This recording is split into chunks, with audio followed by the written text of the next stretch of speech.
Dalawang sunog ang sumiklab sa magkaibang barangay sa Caloocan kagabi. Dalawang sugatan, kabilang ang isang senior citizen. Balita hatid ni James Agustin. Ayan na, ang lakas oh! Ginising na nagangalit na apoy ang mga residente ng isang compound sa barangay 176A Bagong Silang sa Caloocan bago maghating gabi. Mabilis na kumalat ang apoy sa magkakadikit na bahay na gawa sa light materials. Itinaas ng Bureau of Fire Protection ang unang alarma. 5 fire truck nila ang rumisponde, bukod pa sa mga fire volunteer group. Kinailangan tanggalin ng mga bumbero ang mga bumagsak na yero para malapitan sila makapagbuga ng tubig. Nagsilika sa mga naapektuhang residente sa Zabarte Road. 2 nasugatan, kabilang ang senior citizen na si Ernesto na nagtamo ng mga paso sa likod, braso at leeg. Wala siyang naisalbang gamit. Nakahiga ako. Ko na mainit na. Bumangon na lang ako. Pagtingin ko, ang laki na ng apoy. Pumapasok na sa bahay ko. Sana kung mayroong tutulong sa akin, nawagan na ano. Kasi wala na akong bahay eh. Wala nang matuluyan. Kaya kung sana may maawa sa akin. Wala ring nailigtas na gamit ang pamilya ni Jakester. Ang ipinagpapasalamat na lang niya, ligtas na nakalabas ang kanyang mag-ina.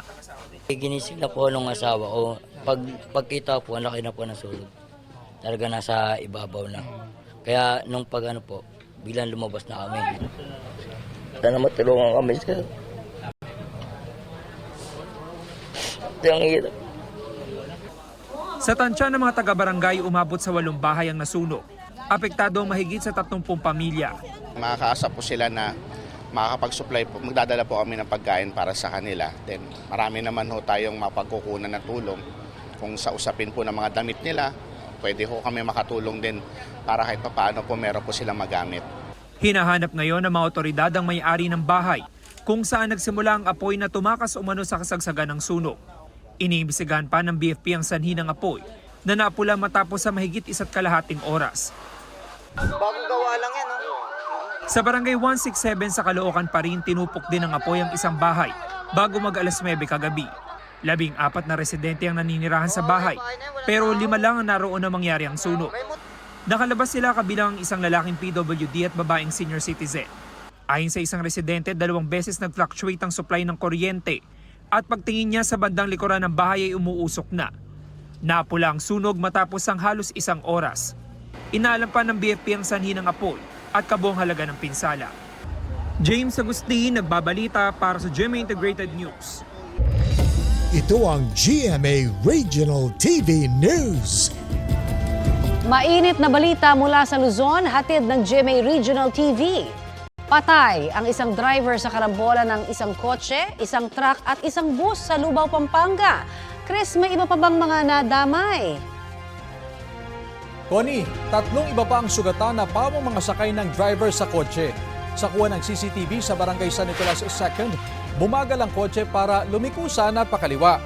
Pero nabangga ito sa likod ng paparating na truck dahilan para mapunta ang kotse sa kabilang lane. Saktong paparating naman noon ang isang bus na nabangga naman ang harapan ng kotse. Dinala sa ospital ang driver pero nasawi rin kalaunan. Nasa kustodiya na ng pulisya ang driver ng truck na naharap sa reklamong reckless imprudence resulting in homicide and severe physical injuries and damage to properties. Wala siyang pahayag.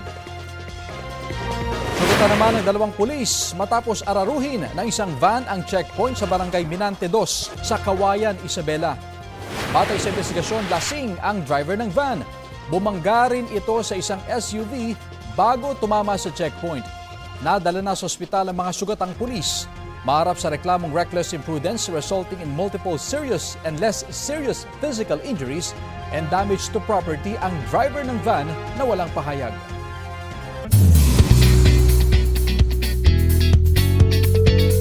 Mga mare at pare, mainit ang naging pilot episode ng GMA's First View Original Series at suspense thriller drama na Slay sa GMA Prime. Walang kayang tumalo sa kanya. He was indestructible. Nagsimula na nga ang pagsiyasat sa kung sino ang salarin sa pagkamatay ng fitness coach na si Zach, played by Derek Monasterio. Nakilala na rin sa pilot episode ang 4 na babaeng suspect umano sa krimen. Yan sina Gabby Garcia as Amelie, Mikey Quintos as Sugar, Isabel Ortega as Yana at Julian San Jose as Liv na naging girlfriend ni Zach at naghiwalay matapos niyang mahuling may kasamang ibang babae ang boyfriend. Ito na nga kaya ang kanyang motibo? Abangan ang Slay sa GMA Prime tuwing 9:25 ng gabi at 11:25 PM naman ang delayed telecast niyan dito sa GTV. Mapapanood din ang Slay sa View Philippines. Para sa Global Pinoys, pwedeng mapanood ang serye sa GMA Pinoy TV. Para naman sa mga gustong mapanood muli ang storya ng pamilya Palacios sa Kapuso Murder Mystery Series na Widow's War, mapapanood yun na yan sa Netflix next month. Tungkol yan sa pagkakaibigan ng mga karakter ni na Kapuso actress Bea Alonzo at Carla Abellana na magkakalamat at pagkatapos mamamatay pa ang kanilang mga asawa. Streaming na yan sa Netflix sa April 16.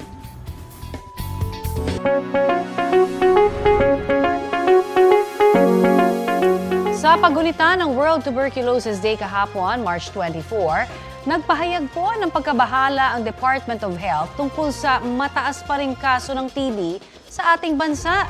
Sa kanila pong datos, mahigit 540,000 ang naitalang kaso ng tuberculosis noong nakaraang taon. Mas kaunti man daw yan kumpara noong 2023, iginiit ni Health Secretary Ted Herbosa na malayo pa rin ang bansa sa layuning maging TB-free. Sa kabila nito, may bahagyang pagbaba naman sa mga TB-related deaths mula noong 2022 hanggang 2023. Ayon sa World Health Organization, kabilang po ang Pilipinas sa 5 bansa na may pinakamaraming TB cases. Ang TB ay isang nakakahawang sakit na karaniwang nakakaapekto sa baga at kumakalat sa pamamagitan ng hangin kapag umubo, bumahing o dumura ang may sakit. Sa ngayon, wala pang inilalabas sa datos ang DOH sa kaso ng TB ngayong taon. Mga kapuso, nagagamot po ang TB. Kaya kumonsulta agad sa doktor o health center kung may mga sintomas kayo tulad ng ubong matagal nang hindi nawawala, pananakit ng dibdib, fatigue o pagod, lagnat at pagbaba ng timbang.